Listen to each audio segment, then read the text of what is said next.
So let's dig into one of the core factors, and that is the media. I mean, is it strictly kind of the old, trope of like if it bleeds, it leads? Like what is the do you go into like the motivations of how?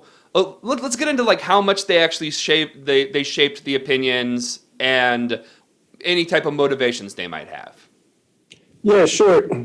Well, one way to think about the influence of the media, and this is another factor that a lot of people don't realize, since the late 90s, as the crime rate's gone down, the media have covered crime less, and the public's become less punitive. And so the media and the crime rate both play a part in the rise of punitiveness and mass incarceration, but also in shifts in public opinion more recently in a less punitive direction. And so I think there's two factors here. One is the if it bleeds, it leads. You're absolutely right.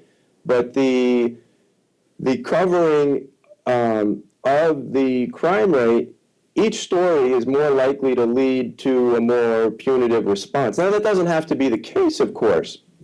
When media cover crime, they don't have to focus on the narrow specifics being accusational. There's also ways to cover crime and talk about the roots of crime or big picture solutions to crime.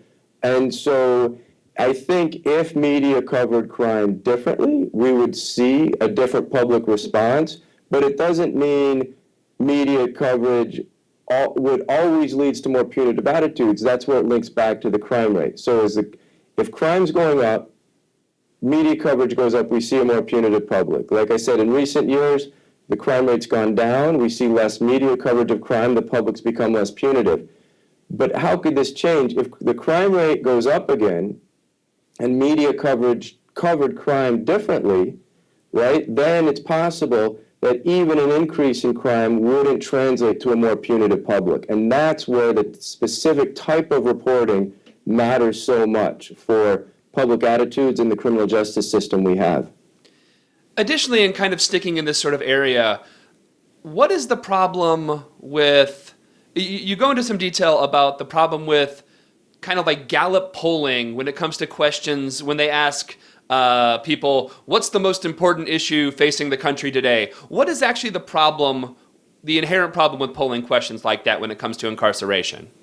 That's a great question, Matthew, because this most important problem question, where survey organizations like Gallup ask the public what's the most important problem facing the country today, that's long been used to try to understand the public's punitiveness. So if more of the public says crime's the most important problem, then the public's viewed as more punitive. And on one hand, that makes sense, but that really turns out to be a problematic measure. And the reason is, imagine that other issues are also happening. So where the country's in an economic recession, well, then more of the public we would expect to say the economy is the most important problem.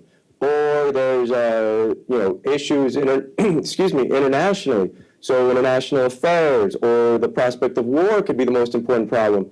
And so you can get, even if the public was becoming more punitive, if there's a recession, we will see more of the public saying the economy is the most important problem and fewer members of the public saying crime is, moving in the opposite direction. And so the nature of that question is really problematic for an over time perspective like this. And so what I do is look at survey questions that ask more directly about the criminal justice system. So support for punishment versus rehabilitation. Does the public think more should be spent on prisons?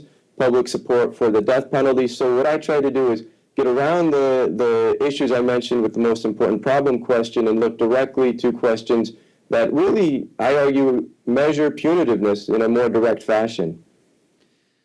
Let's pivot and kind of take a step back and kind of look at I think most people get it, but really dig into some of the problems and the actual costs of mass incarceration. Just go into detail on some of not merely the financial costs, but also the social costs of mass incarceration.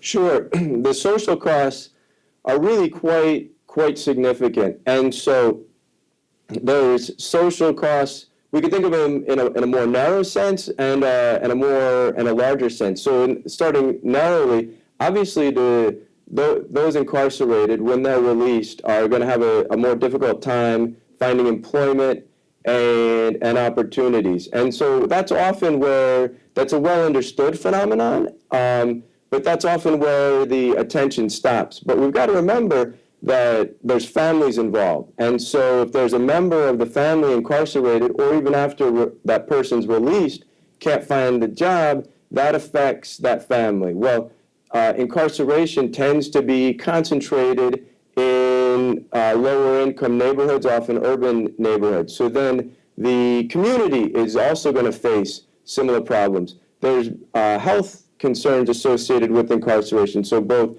it's a stressful environment, there's mental health considerations, there's also physical health considerations. So these not only affect the individuals incarcerated, families, and friends. So that's getting a little bigger, going from the individual to the family to the neighborhood. There's also broader costs that affect everyone, and this gets a little bit in the financial sphere, but as the amount spent on prisons has increased, and much of the spending is at the state level, what that means is other areas, other spending areas have to be cut. And so during the rise of mass incarceration in the U.S., every single state has decreased the proportion of its budget going to higher education. And so that affects any young person and their family who are interested in attending a state university if all states are decreasing the proportion of their funding going to higher ed. So there's that not only has economic effects, educational effects, and of course consequences for the employment opportunities of those individuals who are going to a state education system that's receiving a smaller proportion of the state budget.